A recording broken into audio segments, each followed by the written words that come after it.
Today we're going to talk about what happens if you get a letter from a collection agency. It's a scary thing to experience, and there's no shortage of awful headlines out there about it. But don't panic, you do have options.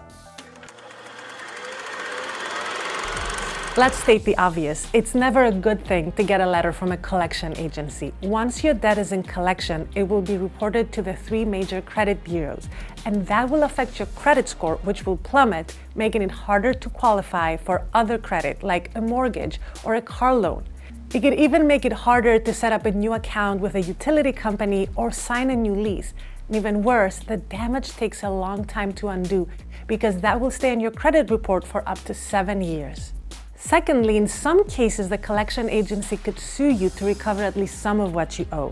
If there's a judgment against you in court, that means the company could take money out of your paycheck, they could put a lien on your property, or even freeze your bank account. And finally, some debt collectors could be very unpleasant to deal with. After all, they make their money by making you pay, so they could be really pushy. So what do you do if you fail to pay your debt and now you have a letter from a collection agency? The first step is to determine if that debt is truly yours. That might sound strange, but you'd be surprised how many errors happen.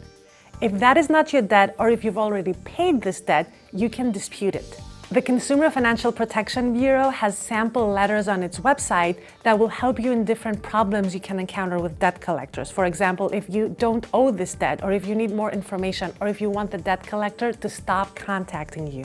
If you use those letters, it's important to act fast because in certain cases, you only have 30 days from the moment you get contacted to request certain information. But even if 30 days have passed, it's still a good idea to make the request.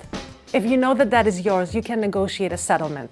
The CFPB recommends coming up with a realistic repayment proposal based on what you can afford after you account for other bills, debt payments, and emergency costs. A credit counselor can help, and they often offer their services for free through various nonprofits.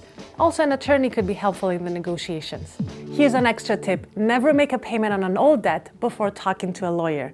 Most debts fall under what's called a statute of limitations. That's the time in which you can be sued to pay that debt.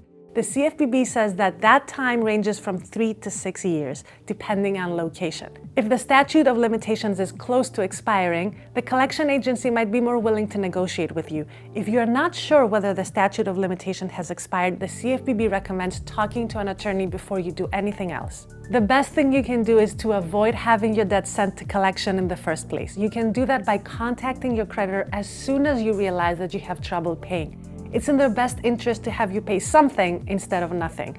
Let them know what you can afford, and they might offer you a repayment plan, a lower interest rate, or a forbearance period.